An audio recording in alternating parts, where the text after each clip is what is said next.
Hi, everybody. I'm Brittany Lewis with Forbes Breaking News. Joining me now is Forbes contributor Elizabeth Pearson. Elizabeth, thank you so much for joining me. Thank you for having me, Brittany. Of course, and we have a very timely conversation today. It is the holiday season, which also means the holiday office party season is upon us. And you wrote an article for Forbes about this very topic, and I want to read a passage of what you wrote. You write this, quote, "Your office holiday party is more than just a festive gathering. In fact, it could be a secret evaluation or test of your professional skills and demeanor." Can you walk us through that?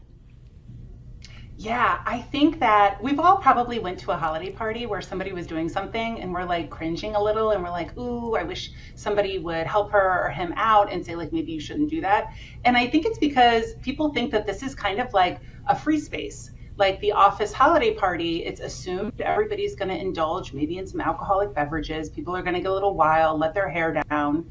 And I'm really here to caution people against like adopting that narrative because it's not. The leadership and the exec team are typically there at these, so it's one of these really rare opportunities for you to get some really good FaceTime with these people. So this is not the time to treat this like your girlfriend's house party. This is work. Every work function, even if there's an open bar, is still work and should be treated in such a way.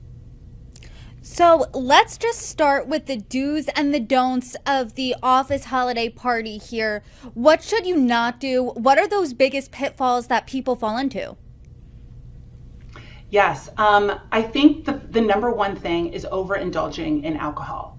I'm not here to say, you can't have anything, but most companies actually give out drink tickets, and there's usually one or two, and there is a reason for that. It's because they are gently trying to nudge you into the direction of not overindulging. So if you get something like that, a couple of drink tickets, I say maybe one. I think even two for some people can make you a little bit loose with the lips. It could make you somebody who gets maybe potentially flirtatious with a colleague, or you kind of let your guard down and you say something that you're going to later regret. So the number one thing is I say stick to one drink or none. It's great to have a seltzer water with a lime on it if you want to look like you're drinking, but I think you could go home and have a cocktail or have one with some girlfriends later. I really don't think the office party is the place for alcohol. And what should you be doing at this office party? Not overindulging in drinks, not flirting with a colleague. What should you do?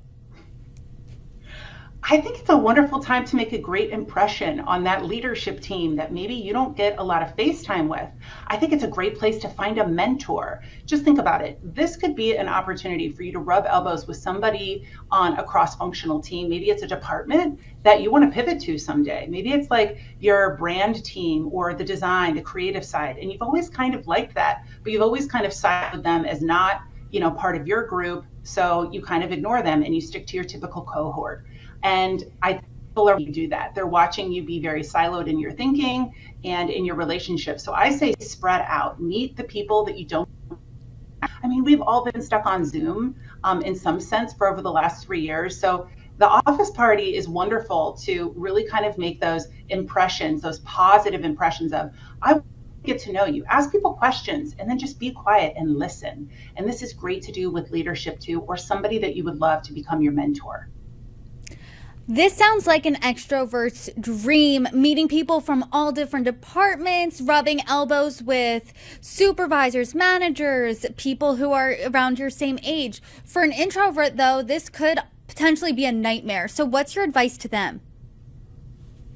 It absolutely can. I think preparation is key. So I'm a big fan of meditating. Like I say, do something that really fills your introverted tank prior to going, knowing that you are going to be around a lot of dynamic, probably personality. Some people probably will be a little hopped up on adult beverages, and just know that going in. I think the prep beforehand is key. And then when you're in it, just think about this being a gateway to other things that you want to experience in your role. Like I said, this could be the opportunity to brainstorm with a colleague that maybe you don't get to speak to all that often. You could come up with a wonderful new idea for a project. So I'm not saying you have to be a social butterfly and talk to everybody, because that can absolutely drain your energy if you're an introvert. But I say make strategic connections. So that should be in your pregame kind of plan. Who are one or two people that I want to make sure see me and that I spend at least 5 minutes talking with beforehand? You talk about that a lot in your Forbes piece. You call it strategic networking. Can you dive a little deeper in there? How specifically should we be doing this? Yeah, I say get the attendee list. I think it's fine to ask HR who's all coming. Sometimes there is an RSVP list. They'll happily share that with you. And you can really say, my intention of wanting to know who's going is because I want to maximize my time there. And I want to make sure that I get to meet these people who I'm inspired by, right? They'll happily turn it over to you. And then I think take a look at it and not only who can help you, and who you can leverage your network, what your relationship with maybe later on in your career, but who could you help, right? Like, are there people on your team? Maybe there are a couple of bands below you that you want to tell them, hey, I think you're doing really great and I see you and I value you. If you're a leader, this is a wonderful time to have an insurance plan against turnover. This could be a very critical time, right? Q1 of the following year is coming up and you're going to need happy, productive. This is a great time to show some affection and some appreciation for people who are on the teams, and they're kind of the behind the scenes heroes, if you will, Brittany. Last year was my first holiday party since before the pandemic. So just as a refresher course for maybe some of us who are newer to the holiday season, the holiday party, office culture, what do you think some of our supervisors and managers are looking for specifically when they're seeing their team at this party?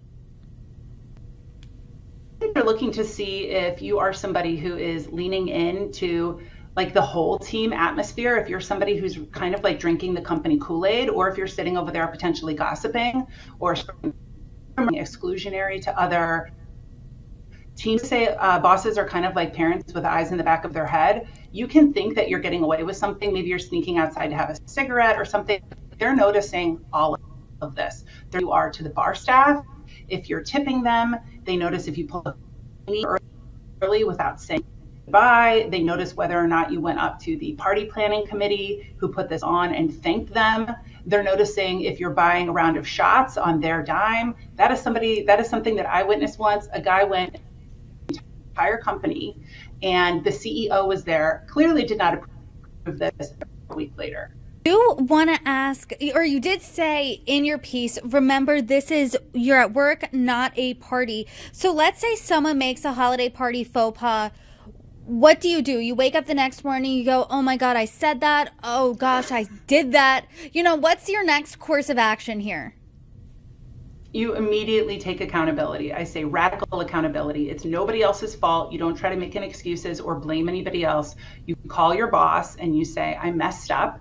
I'm really sorry. I acknowledge that I messed up and it will never happen again. Your boss will be the one to decide whether or not to involve HR, depending on what the incident was. But I think it's more worse if they think that you're not self-aware, what you did was inappropriate. So I say take accountability and ask for forgiveness. So that's what happens if you commit one of the don'ts on your list. But let's say you start practicing the do's on your list. Are there any post-party action items? Yeah, I always say follow up with the people who put on the party to give another thank you. Also, if you did approach somebody and you think that they could be a possible mentor, I would say to follow up with them as well and try to get what are the next steps, and really, reinforce that you would love to start a professional relationship with them and you seek their guidance. I also think it's really good to, if you're a leader, which I know a lot of people who listen to this is to show appreciation for your